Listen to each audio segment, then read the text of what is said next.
Halo dan selamat datang kembali di sesi pembahasan mendalam kita. Pernah nggak sih Anda merasa ragu pada diri sendiri sampai rasanya, aduh sulit banget mau melangkah, atau mungkin takut sekali dikritik orang sampai akhirnya mendingan diam aja deh, atau berharap, duh gimana caranya biar lebih percaya diri gitu ya menghadapi tantangan. Kalau Anda pernah merasa begitu, Anda nggak sendirian kok. Ini pergulatan yang, ya ampun, manusiawi banget dan seringkali nggak kita omongin secara terbuka.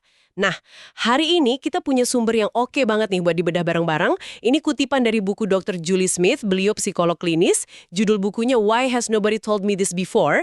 Fokus kita spesifik banget nih ke bagian kelima buku ini. Itu isinya semua soal ngebongkar isu keraguan diri atau self-doubt. Dr. Smith ini dikenal banget karena bisa nyajiin wawasan psikologi yang dalam, tapi caranya tuh praktis, gampang dimengerti gitu. Jadi misi kita nih di percakapan kali ini ya kita mau gali intisari pemikiran Dr. Smith di bagian kelima bukunya. Kita coba pahami kenapa sih kita gampang banget kepengaruh sama kritik, terus gimana caranya bangun kepercayaan diri yang beneran kokoh, yang nggak gampang goyah, sama gimana ngubah cara kita ngomong ke diri sendiri, apalagi pas lagi gagal. Udah siap buat dapat pencerahan? Yuk kita mulai bedah bab pertamanya. Oke, kita langsung aja ya, masuk ke topik yang mungkin agak nusuk, tapi relevan banget. Kritik dan rasa nggak disetujui orang lain. Ini dibahas tuntas di bab 18. Sumber ini bilang ternyata tuh wajar banget kalau kita peduli apa kata orang. Serius, itu bukan tanda kita lemah loh, tapi ada akar biologis dan psikologisnya yang dalam. Kayak insting dasar gitu kali ya. Persis, iya betul, secara evolusi kan. Diterima sama kelompok itu penting banget buat bertahan hidup. Makanya, otak kita tuh emang udah keset buat peka banget sama sinyal penerimaan atau penolakan sosial. Ya, termasuk kritik itu. Ini juga nyambung ke cara kita ngebangun konsep diri. Ada istilahnya looking glass self. Jadi, kita tuh kayak ngaca gitu, ngelihat diri kita lewat pandangan orang lain. Atau paling nggak ya, bayangan kita soal pandangan mereka. Makanya kalau cuma bilang, cuek aja, seringnya sih gampang di mulut doang ya, sulit dipraktekin. Ada mekanisme dasar yang lagi jalan soalnya. Nah, ini nyambung ke fenomena people pleasing kan ya. Keinginan kuat buat selalu nyenengin orang lain, kadang sampai ngorbanin kebutuhan diri sendiri. Susah banget bilang enggak. Sumber ini bilang ini bisa terkait sama pengalaman masa lalu. Gimana tuh biasanya terbentuknya? Iya, itu sangat mungkin akarnya dari lingkungan masa kecil. Misalnya nih, kalau tumbuh di suasana yang kalau kita beda pendapat tuh rasanya nggak aman. Atau mungkin kasih sayang orang tua tuh rasanya bersyarat banget. Jadi kita baru disayang kalau baik atau nurut. Nah, anak bisa belajar kalau nyenengin orang lain itu strategi biar aman dan diterima. Ditambah lagi, ada yang namanya spotlight effect. Kita cenderung ngerasa kayak diliatin terus, dinilai terus sama orang, padahal nggak segitunya juga. Menariknya nih, orang yang cemas sosial biasanya fokusnya ke dalam. Duh, penampilan gue gimana ya? Aneh nggak sih? Tapi kalau yang lebih pede, fokusnya malah keluar. Wah, orang ini menarik nih, ceritanya apa ya? Oke. Jadi kita nggak bisa gitu aja ya ngabaikan kritik atau pendapat orang, soalnya itu kayak ngelawan kodrat gitu. Terus solusinya gimana dong menurut Dr. Smith? Tujuannya kan bukan jadi kebal kritik kayak robot gitu kan? Bukan sama sekali. Tujuannya lebih realistis, lebih sehat, yaitu ngembangin kapasitas buat menolerir kritik. Artinya kita bisa dengerin kritik, terus kita pilah-pilah. Mana nih yang mungkin ada benernya, bisa jadi masukan bagus, tanpa ngebiarin kritik itu ngehancurin harga diri kita. Jadi kayak bangun filter internal yang lebih bijak gitu. Penting juga buat selalu ingat, kritik itu seringkali lebih banyak cerita soal nilai, aturan, sama pengalaman hidup si pemberi kritik loh, bukan soal diri kita. Yang mana mungkin kita bisa memenuhi ekspektasi semua orang, standarnya aja beda-beda. Satu lagi nih yang perlu diwaspadai, yaitu kritik internal. Suara negatif di kepala kita sendiri. Dr. Smith nekenin pentingnya ngenalin asal-usul suara ini. Mungkin itu warisan dari figur otoritas kritis di masa lalu. Nah, ngenalin asalnya itu langkah pertama buat bisa milih, kita mau terus percaya sama suara itu atau enggak. Jadi intinya bukan bangun tembok ya terhadap kritik, tapi lebih kayak bangun semacam sistem imun psikologis yang sehat. Bisa nyerap yang manfaat, nolak yang racun, dan yang paling penting fondasinya itu penerimaan diri yang kuat. Nah, ini nyambung banget nih ke pertanyaan selanjutnya. Gimana cara bangun fondasi itu? Gimana kita bangun kepercayaan diri yang kokoh? Ini dibahas di bab 19. Betul. Dan di bab ini Dr. Smith cerita pengalaman pribadinya yang ngena banget. Dia cerita, waktu remaja di kota kecilnya dulu, dia ngerasa pede banget. Tapi begitu pindah kuliah ke kota besar, lingkungannya beda banget. Rasa pedenya kayak ketinggalan gitu. Dia harus bangun lagi dari nol. Ini ilustrasi yang kuat banget sih. Kalau kepercayaan diri itu bukan sifat bawaan yang permanen atau sesuatu yang kita punya gitu aja. Sifatnya itu kontekstual banget dan perlu dibangun ulang di situasi baru. Wah, itu menarik banget. Jadi bukan kayak kita punya tangki PD gitu ya, yang bisa diisi penuh terus dibawa kemana-mana. Enggak persis gitu. Yang kita bawa dari satu tantangan ke tantangan berikutnya, itu bukan PD abstraknya, tapi dua hal penting. Pertama, keberanian buat nyoba lagi meskipun takut. Kedua, bukti dari pengalaman sebelumnya kalau kita tuh bisa ngelewatin masa-masa rentan pas belajar hal baru. Dr. Smith pakai analogi pemain terapis. Buat ngeraih palang berikutnya, dia kan harus lepasin pegangan lama. Nah, selalu ada momen melayang di udara yang penuh kerentanan itu. Kuncinya di sini. Berani dulu, baru pedenya nyusul. Kita bertindak walaupun ragu, dan tindakan itulah yang nanti ngebangun rasa percaya diri, bukan sebaliknya. Keluar dari zona nyaman kita ya. Buku ini ngenalin learning model yang simple tapi kuat nih. Ada zona nyaman, aman, tapi ya gitu-gitu aja. Terus ada zona regang atau stretch zone. Ini agak menantang, tapi disinilah kita belajar dan tumbuh. Sama ada zona panik. Ini terlalu jauh, terlalu nakutin, bikin kita malah mundur. Jadi, buat bangun PD, kita perlu secara sadar dan bertahap masuk ke zona regang itu. Dan buat bisa lompat ke zona regang itu, Dr. Smith ngidentifikasi beberapa bahan penting nih. Pertama, keyakinan kalau kemampuan kita tuh bisa berkembang lewat usaha. Ini growth mindset ya, bukan bakat tetap. Kedua, kesediaan buat toleransi rasa nggak nyaman dan kerentanan yang pasti muncul pas nyoba hal baru. Ketiga, komitmen buat bersikap ulas asih ke diri sendiri, self-compassion, ini penting banget. Jadi pelatih yang suportif pas kita gagal, bukan jadi kritikus internal yang kejam. Keempat, kemampuan ngelola rasa malu. Karena ya, kemungkinan bikin salah atau gagal itu bagian dari proses belajar. Nah, ini dia nih bagian yang menurut saya lumayan radikal dan mungkin beda dari banyak nasihat populer. Dr. Smith justru nyaranin kita nggak terlalu fokus ngejar self-esteem atau harga diri dalam pengertian tradisional. Maksudnya, perasaan positif soal diri yang seringkali bergantung banget sama pencapaian luar, kayak status, kekayaan, atau pujian orang. Ngejar ini, katanya, bisa bikin kita kejebak ngebandingin diri terus sama orang lain dan bikin harga diri kita jadi rapuh banget. Sedikit gagal atau dikritik aja bisa langsung anjlok.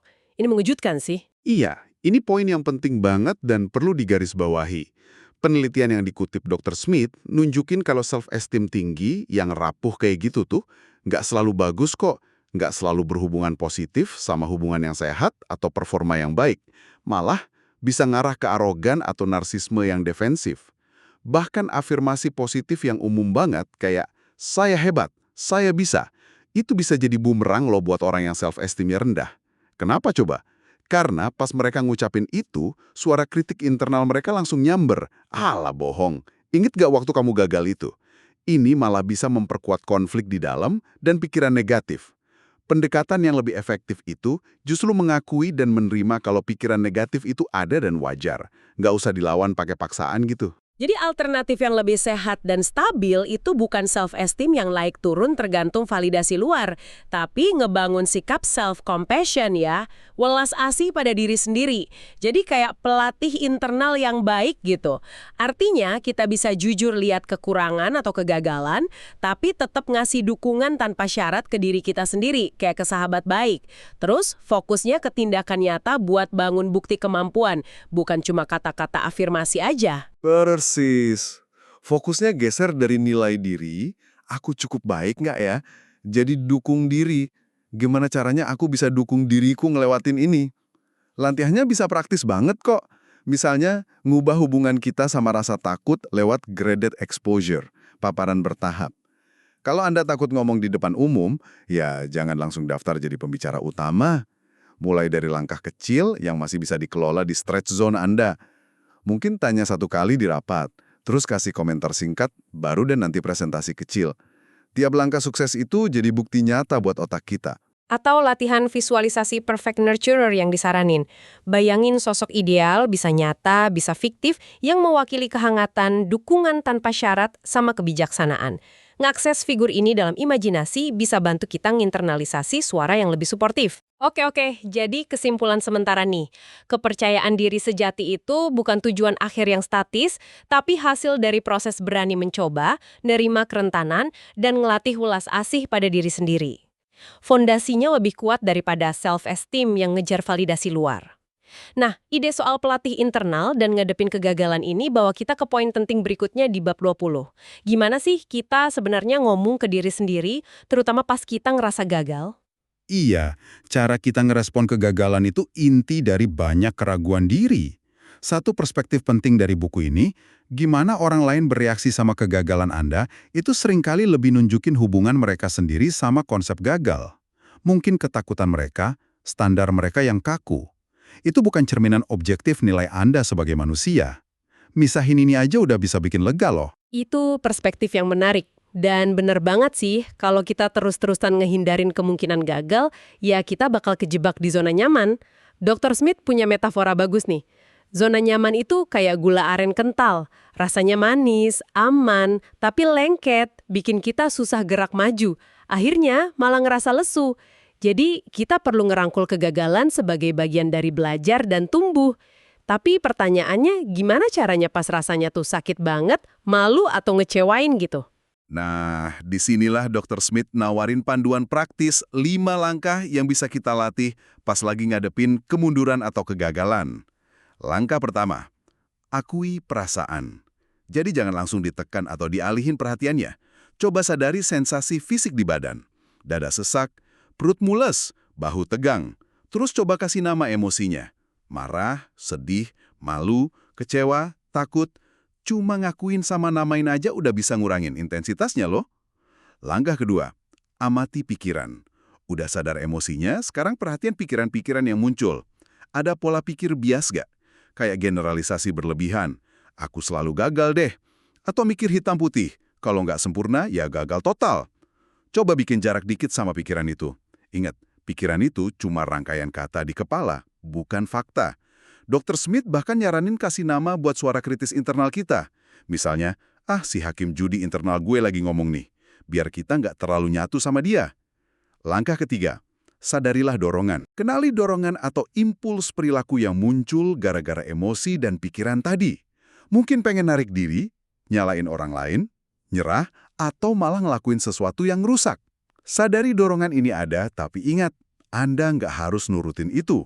Coba deketin perasaan nggak nyaman itu pakai rasa ingin tahu, kenapa ya aku ngerasa gini? Bukan ngelawan. Langkah keempat, tenangkan diri dan dukung diri sendiri. Nah, di sini self-soothing berperan. Lakuin hal simpel yang bisa nenangin saraf Anda, bisa tarik napas dalam, dengerin musik, jalan bentar. Dan yang penting banget, kasih dukungan tanpa syarat ke diri sendiri. Ngomong ke diri sendiri kayak lagi ngomong ke sahabat baik yang lagi ngalamin hal sama. Jujur, tapi juga penuh kehangatan dan penerimaan. Langkah kelima, belajar. Nah, kalau badai emosinya udah agak reda dan Anda udah kasih dukungan ke diri sendiri, baru deh saatnya analisis pengalaman tadi dari sudut pandang belajar. Kayak pelatih yang suportif. Apa sih yang udah bagus dari usahaku? Apa yang nggak sesuai rencana? Apa yang bisa aku pelajarin buat nanti? Jangan lupa, akui juga kekuatan sama usaha yang udah Anda keluarin. Jangan cuma fokus ke hasil akhir yang mungkin nggak sesuai harapan. Welas asih gitu. Jadi ini benar-benar soal ngubah hubungan kita sama kegagalan, bukan lagi musuh yang harus dihindari mati-matian, tapi kayak guru yang kadang keras, yang ngasih data berharga buat tumbuh, asal kita ngadepinnya pakai dukungan internal. Dan ini ngalir secara alami ke bab terakhir di bagian 5 buku ini, bab 21, yang fokusnya ke penerimaan diri atau self-acceptance. Konsep ini sering disalahpahami nih. Penerimaan diri sejati, kata Dr. Smith, itu bukan berarti kita harus suka atau setuju sama semua aspek diri kita. Itu nggak realistis. Tapi ini soal mengakui dan merangkul keseluruhan diri kita, bagian yang kita banggain sama bagian yang kita anggap kurang, emosi yang enak sama yang nyakitin dengan sikap welas asih, tanpa syarat. Ini fondasi ketahanan mental. Seringkali kita punya bagian diri yang susah kita terima ya. Mungkin karena pengalaman dulu ngajarin kita kalau emosi tertentu tuh buruk atau salah. Misalnya kalau kita diajarin marah itu nggak baik, kita mungkin jadi neken rasa marah kita dan susah nerima diri pas lagi ngerasain itu. Ini bikin penerimaan diri kita jadi bersyarat. Aku baru bisa nerima diriku kalau aku nggak pemarah. Nah, gimana caranya mulai ngerangkul bagian-bagian yang kita tolak ini? Dr. Smith nyaranin latihan dari Compassion Focus Therapy atau GFT. Ini pendekatan terapi yang fokus utamanya emang ngelatih kehangatan, kekuatan, sama komitmen buat dukung diri sendiri. Mirip yang kita bahas tadi. Latihannya gini, coba ingat satu situasi baru-baru ini yang bikin perasaan Anda campur aduk. Coba identifikasi emosi-emosi beda yang muncul. Misal, cemas, marah, sedih, mungkin ada lega dikit. Terus buat tiap emosi utama. Di mana rasanya di badan, pikiran spesifik apa yang nyertainnya, dorongan perilaku apa yang muncul. Dan pertanyaan kuncinya, bagian diri Anda yang ngerasain emosi ini sebenarnya dia butuh apa sih? Mungkin bagian yang cemas butuh rasa aman, kepastian, bagian yang marah butuh didengerin, divalidasi, bagian yang sedih butuh dihibur.